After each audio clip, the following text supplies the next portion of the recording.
En este último video de la unidad 4 y por lo tanto el último video previo al primer parcial, lo que veremos son propiedades residuales. Fundamentalmente las propiedades residuales lo que hacemos es definirlas como la diferencia entre la propiedad de una sustancia en su estado real y el valor correspondiente al del gas ideal a la misma temperatura y presión. Recordemos que a partir del comportamiento volumétrico de la materia nosotros habíamos visto que hay desviaciones en relación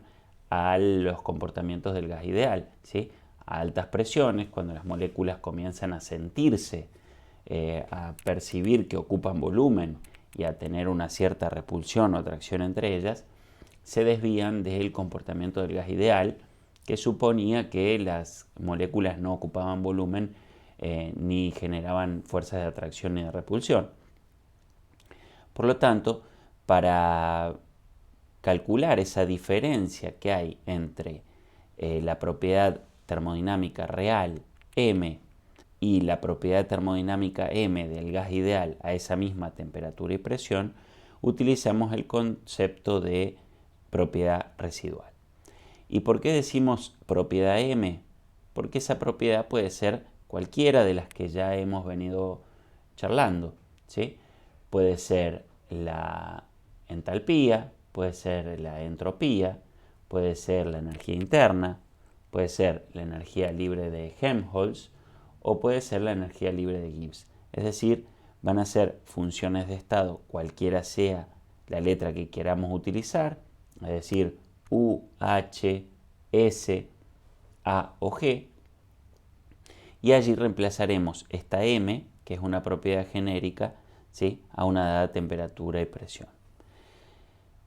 Las propiedades residuales cumplen con el límite de bajas presiones, es decir, en el límite de bajas presiones me va a quedar la propiedad M del gas ideal menos la propiedad M del gas ideal a la misma temperatura y presión. En la sección 6.2 del libro de Smith y Van Ness pueden encontrar la definición de propiedades residuales y pueden también ver a qué valor converge cada una de las funciones de estado que iremos viendo durante el transcurso de la materia cuando la pensamos como propiedad residual. Por ejemplo, en el caso del volumen, si ustedes ven acá en la definición del volumen residual, vemos que es el volumen menos el volumen del gas ideal, y eso termina resultando en RT sobre P por el factor de compresibilidad. En el caso del resto de las ecuaciones de estado, van a poder ver a qué valores converge y cómo obtenerlos a partir de la función de energía libre de Gibbs residual, que la definimos como una función generadora, ya que a partir de la energía libre de Gibbs residual podemos obtener el resto de las funciones de estado residuales por simple derivación. Ahora bien, nosotros dijimos que la propiedad residual se define como una propiedad que depende de temperatura y presión, ¿sí? Ya que aquí lo que vemos es que las dos variables independientes serían temperatura y presión. Por lo tanto, si la propiedad residual es una propiedad de funciones de estado, lo que tenemos es que el diferencial de la propiedad residual es la derivada de la propiedad residual respecto de t a p constante por el diferencial de t más la derivada parcial de la propiedad residual respecto de p a t constante, a temperatura constante, por el diferencial de p. Y a su vez, si consideramos que analizamos un cambio isotérmico, es decir, a temperatura constante, lo que nos queda es solo este término, ¿sí?, solo este término de la diferencial exacta, y se convierte en la derivada parcial de la propiedad residual respecto de la presión a temperatura constante por el diferencial de P. A su vez, sabemos que la propiedad residual es la diferencia entre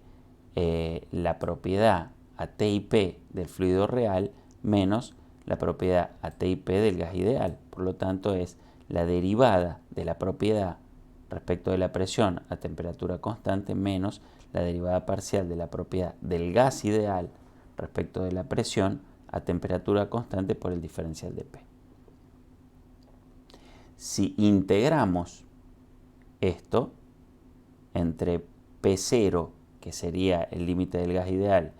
y la presión, una presión cualquiera, ¿sí? Lo que tenemos es que la propiedad residual, es decir, al integrar el diferencial de la propiedad residual, obtenemos la derivada de la propiedad del fluido real respecto de la presión a temperatura constante menos la derivada parcial del fluido como gas ideal respecto de la presión a temperatura constante diferencial de P. Ahora, a esta propiedad residual le podemos poner nombre. Podemos decir que M nos referimos, por ejemplo, a entalpía. Entonces, si pensamos en la entalpía residual, vamos a reemplazar por H, donde antes decía M. Por lo tanto, la integral entre P0 y P final de la derivada parcial de H respecto de P a temperatura constante por diferencial de P es igual a el diferencial de H respecto de P a T constante menos el diferencial de H respecto de P a T constante del gas ideal. Y esto lo que podemos hacer es calcularlo haciendo uso de las expresiones que antes obtuvimos para variaciones de entalpía o bien utilizando también relaciones de Maxwell. Por lo tanto, por ejemplo, para la entalpía residual, lo que nos queda es la integral entre P0 y presión final del volumen menos T por la derivada parcial del volumen respecto de T a presión constante por diferencial de P. Esto, nuevamente, es el cálculo de la entalpía residual, ¿sí? Que solo depende de variables medibles como volumen, temperatura y presiones. Ahora, si pensamos en la entropía residual, es decir, ahora le cambiamos el nombre a M y le ponemos S, la entropía residual es nuevamente la integral de la derivada parcial de S respecto de P a T constante más R sobre P, que es la variación de la entropía del gas ideal, ¿sí? Como habíamos visto. Por lo tanto, ahora lo que hacemos es reemplazar desde este punto hasta este punto por la relación de Maxwell que ya conocemos, y la entropía residual me queda la integral de entre P0 y P de menos la derivada parcial del volumen respecto de la temperatura, presión constante, más R sobre P por diferencial de P. Finalmente, si M es la energía libre de Gibbs, lo que me queda es que la energía libre de Gibbs residual es la integral de B menos B del gas ideal entre P0 y PI por diferencial de P.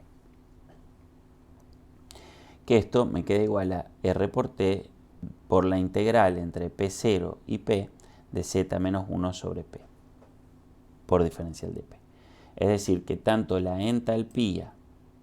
como la entropía residuales se calculan a partir de propiedades volumétricas PVT, como estuvimos viendo, y para ello proponemos un dado modelo, por ejemplo, ecuaciones de estado, y a partir de ello derivamos las ecuaciones correspondientes. Es decir, que nosotros podríamos proponer la ecuación del virial y lo que nos va a quedar para calcular la entalpía residual respecto de RTC, que aquí lo que hacemos es adimensionalizarla, nos queda B0 más el factor acéntrico por B1 menos TR por la derivada de B0 respecto de TR más omega por la derivada de B1 respecto de TR, todo por PR. Y la entropía residual será menos la derivada de B0 respecto de TR más omega por la derivada de B1 respecto de TR por la presión residual. Como vemos, de acuerdo al modelo que propongamos, tenemos distintas expresiones para calcular tanto la entalpía residual como la entropía residual, y teniendo la entalpía y la entropía residual, podemos calcular, por ejemplo, la energía libre de Gibbs residual. Usando la correlación de Abbott nos queda la siguiente ecuación. Como no vamos a hacer ninguna demostración, las dejamos en las slides para que después ustedes las puedan ver con detenimiento. Básicamente lo que son correlaciones que tienen que ver con la aplicación del concepto de propiedad residual, y de acuerdo al modelo que utilicemos para tratar de explicar cuáles son las desviaciones a través del modelo, cuáles son las desviaciones respecto del gas ideal, podemos calcular las propiedades residuales. También lo podemos hacer a través de las tablas de Lee-Kessler, donde tenemos entalpías residuales HR0 y HR1, usando las tablas de Lee-Kessler, lo mismo con la entropía, y en función de la entalpía y de la entropía podríamos calcular la energía libre de Gibbs residual. También podríamos calcularlo a partir de la ecuación de Van der Waals, es decir, incorporando dentro de las derivadas de la presión y de la temperatura, o del volumen y de la temperatura que tenemos en la definición de propiedades residuales, podríamos incorporar la ecuación de Van der Waals, y a las expresiones a las que llegamos es a esta para la entalpía residual y a esta para la entropía residual usando Van der Waals. Y fundamentalmente lo que tenemos que tener en cuenta es que para calcular propiedades residuales con ecuaciones de estado cúbica, debemos resolver primero la ecuación cúbica para obtener el valor del factor de compresibilidad Z correspondiente a esa temperatura y presión del sistema, ¿sí? Recordemos que todas las ecuaciones de estado cúbicas a una determinada temperatura y presión pueden predecir la existencia de una fase líquida y una fase vapor. Por lo tanto, pueden darnos factores de compresibilidad que corresponden al líquido y factores de compresibilidad que corresponden al vapor, y eso implicará distintas desviaciones de la entalpía residual o de la entropía residual si lo que tenemos es una fase líquida o una fase vapor. Para otras ecuaciones de estado cúbica vemos también expresiones. Por ejemplo, estas dos expresiones son para calcular la entalpía residual y la entropía residual con la ecuación de Redlich y Kwong. Estas son las expresiones para calcular entalpía y entropía residual para la ecuación cúbica de Soave, Redlich y Kwong. Y estas son las expresiones para calcular la entalpía y la entropía residual para la ecuación de Penn y Robinson, también una ecuación cúbica. ¿Cómo utilizamos entonces el concepto de propiedad residual? Básicamente lo que tenemos que calcular, si debemos calcular el cambio de una propiedad M cualquiera entre las condiciones presión 1 y temperatura 1 hasta la presión 2, temperatura 2, es decir, esta es la condición M1, AT1 y P1, y esta es la condición M2, AT2 y P2, para calcular M2 menos M1 podemos hacer uso de propiedades residuales. Sabiendo que la propiedad residual es M menos la propiedad del gas ideal, y a su vez M, si despejamos M, la propiedad del fluido real, me va a quedar la propiedad del gas ideal más la propiedad residual, ¿verdad? Por lo tanto, si yo quiero calcular la diferencia entre la propiedad en el punto 2 y la propiedad en el punto 1, lo que me quedará es M como gas ideal en el punto 2 más M residual en el punto 2 menos M como gas ideal en el punto 1 más M residual en el punto 1, ¿sí? Por lo tanto, el delta de esta propiedad genérica M, que podría ser entalpía, entropía, energía interna, cualquiera de las funciones de estado, vemos que es igual al delta, ya que resto M del gas ideal en el punto 2 menos M del gas ideal en el punto 1, delta de la propiedad como gases ideales más M2, propiedad residual 2, menos propiedad residual en el punto 1. Y esto es lo que vemos que es la desviación del punto 1 respecto del gas ideal, y esto es la desviación del punto 2 respecto del gas ideal.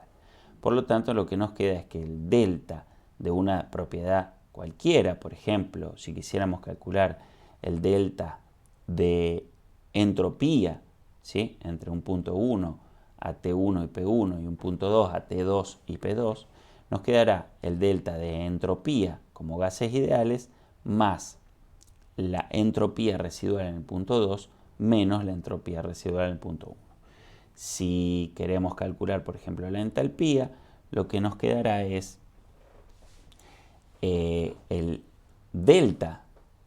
de entalpía de gases ideales, que sabemos que el delta de entalpía en gases ideales solo depende de la temperatura, por lo tanto es la integral entre T1 y T2 de Cp del gas ideal por diferencial de T,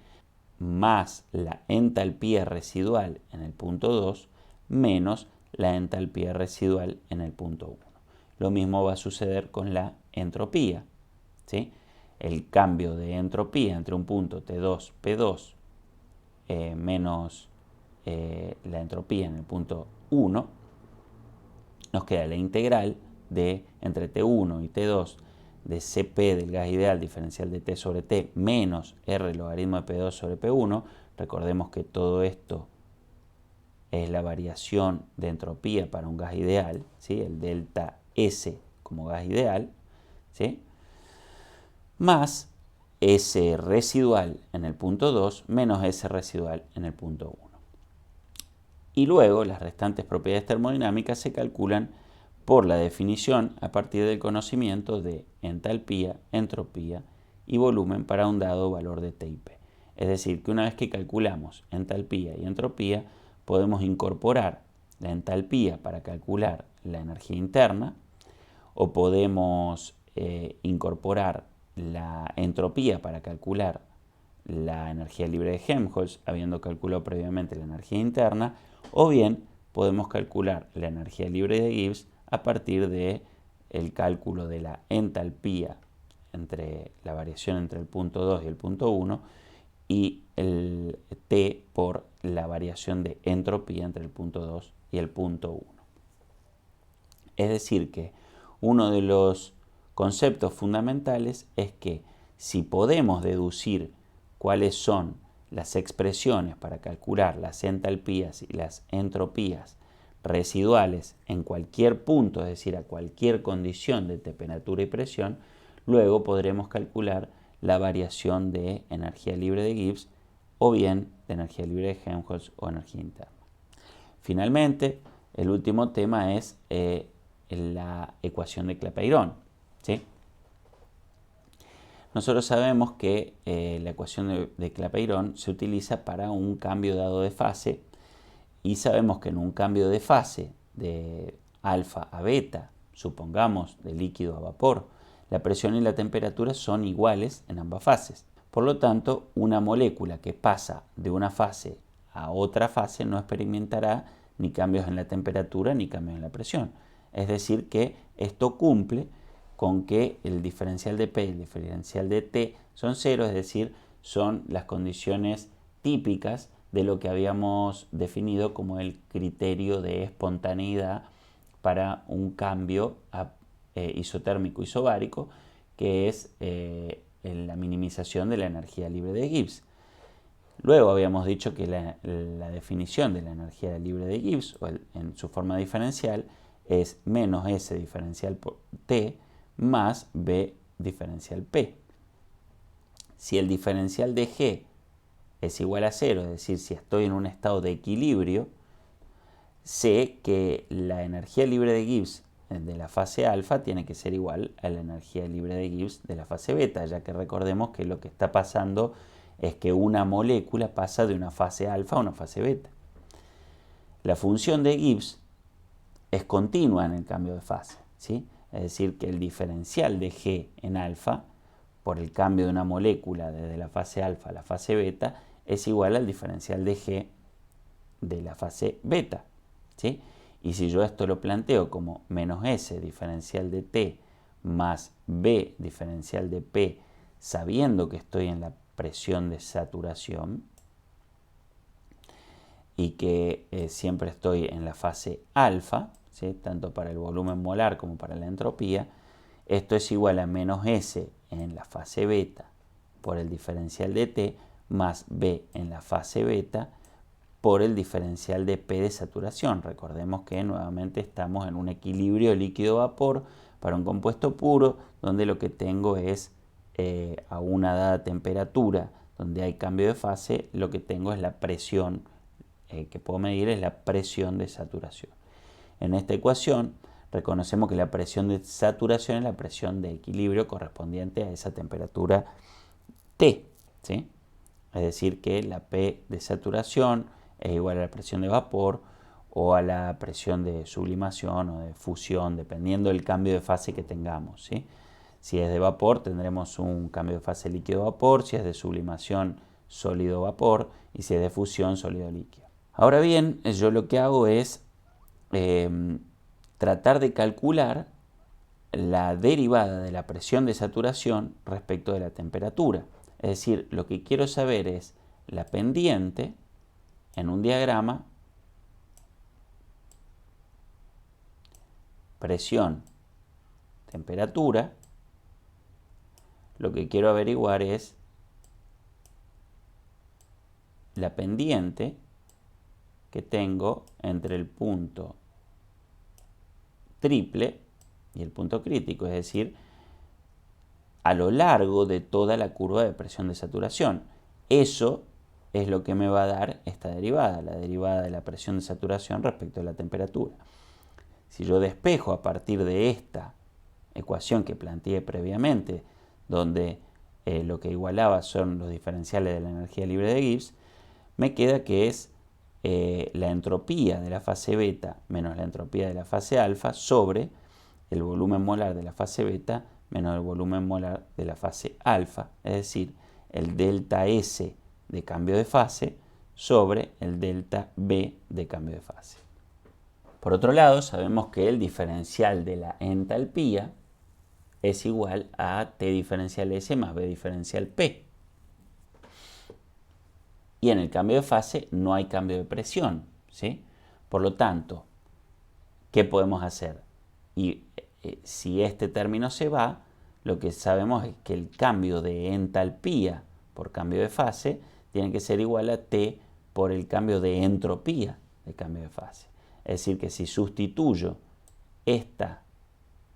en la ecuación previa, lo que voy a obtener es la siguiente ecuación. La derivada de la presión de saturación respecto de la temperatura es igual al delta H de cambio de fase dividido T por el delta B de cambio de fase. Es decir, el cambio de entalpía por cambio de fase sobre T por el cambio de volumen molar por el cambio de fase. Esto nosotros recordemos que, por ejemplo, utilizando tablas de vapor, podíamos calcular cambios de entalpía por cambio de fase, líquido-vapor, ¿sí? Recuerden que ustedes podían leer en las tablas de vapor la entalpía del vapor saturado y la entalpía del líquido saturado, por lo tanto esto lo podrían calcular. Delta H, como les decía, es el calor latente de cambio de fase. Ahora bien, en el equilibrio sólido-líquido, ¿sí? Fusión o solidificación, la variación del volumen molar es prácticamente cero. Es decir, el volumen que ocupa un mol de un dado componente puro como sólido o como líquido suele ser muy parecido, ¿sí? Por lo tanto, en ese caso, el valor de la derivada de la presión respecto de la temperatura suele ser casi infinito, ¿sí? ¿Por qué es eso? Por ejemplo, para un cambio de fase sólido-líquido, si ustedes recuerdan en el diagrama presión, temperatura, presión, temperatura, así como tenían entre el punto triple y el punto crítico una determinada pendiente, si veían la pendiente entre la fase sólida y la fase líquida, ¿sí? Recordemos que aquí tenemos la fase líquida y aquí tenemos la fase sólida, la pendiente de la presión respecto de la temperatura en el cambio de fase sólido-líquido es prácticamente infinito. ¿Y por qué? Básicamente porque el delta de volumen, es decir, el cambio de volumen molar para pasar de una fase sólida a una fase líquida es prácticamente cero. En los equilibrios sólido-vapor o líquido-vapor, lo que sucede es que el delta V normalmente es prácticamente el volumen molar del vapor. Pensemos que el volumen que ocupa un mol de una sustancia como vapor es muchísimo más grande que el volumen que ocupa una sustancia como líquido o como sólido. Por lo tanto, al restar el volumen de un mol de una sustancia como vapor menos el volumen de ese mismo mol de esa sustancia como sólido o como líquido, prácticamente me da el volumen que ocupa el mol como vapor, ¿sí? Es decir, se cumple esta aproximación. Entonces, a bajas presiones, teniendo un gas ideal, lo que tenemos es que el volumen molar del vapor es el volumen del gas ideal, es decir, RT sobre P, y a lo que puedo tratar de convertir esta ecuación es que la derivada de la presión de saturación respecto de la temperatura es el delta H de saturación por la presión de saturación sobre RT cuadrado, y luego la derivada lo que puedo hacer es tratar de resolver esta ecuación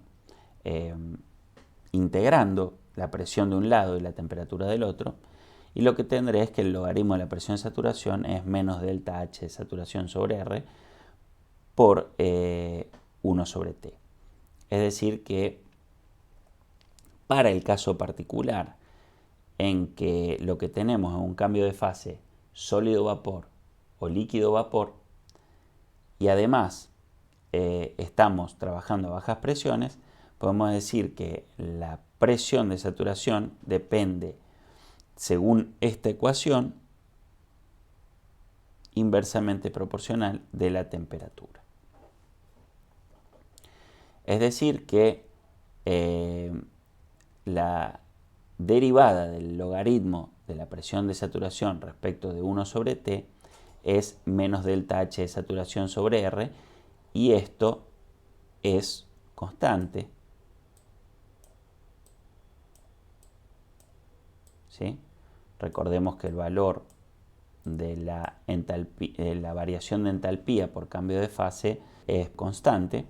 y R es otra constante, por lo tanto es la división entre dos constantes.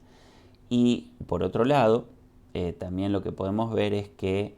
si graficamos el logaritmo de la presión de vapor respecto de la inversa de la temperatura, es decir, 1 sobre la temperatura, lo que obtendremos es una línea recta con pendiente negativa, ya que acá vemos que tiene signo negativo, con pendiente negativa, y esa pendiente negativa es el cociente entre el delta H por el cambio de fase sobre R. A esta ecuación es a la que denominamos ecuación de Clausius-Clapeyron, es decir, que es una ecuación con una determinada cantidad de supuestos respecto de la ecuación de Clapeyron, que habíamos visto que era más genérica y que solo se aplica a cambios de fase sólido-vapor o líquido-vapor y a baja presión, donde el volumen molar de un gas se puede asimilar como el volumen molar de un gas ideal. Por otro lado, como verán en el laboratorio, ojalá que experimentalmente y si no virtualmente, si ustedes pueden obtener para distintas temperaturas los valores de la presión de vapor para una sustancia pura, es decir, por ejemplo, en un frasco cargan una determinada cantidad de una sustancia totalmente pura, es decir, no dejan aire en el sistema, van cambiando la temperatura y pueden leer la presión, pueden trazar esta recta cuando grafican el logaritmo de la presión de vapor respecto de la inversa de la temperatura, y con esto pueden calcular el valor de delta H de cambio de fase sobre R. Por lo tanto, de esta relación surgen ecuaciones comunes para la presión de vapor de los líquidos, como lo era la ecuación de Antoine, que, si ustedes se acuerdan, tenía la forma del logaritmo de la presión de vapor como básicamente una recta en un gráfico logaritmo de presión de vapor respecto de 1 sobre t, y donde lo que se daban eran distintos valores para las constantes, ¿sí?, que lo que hacen es darle la forma precisa a esa recta. Es decir, que A, B y C son constantes características de cada compuesto.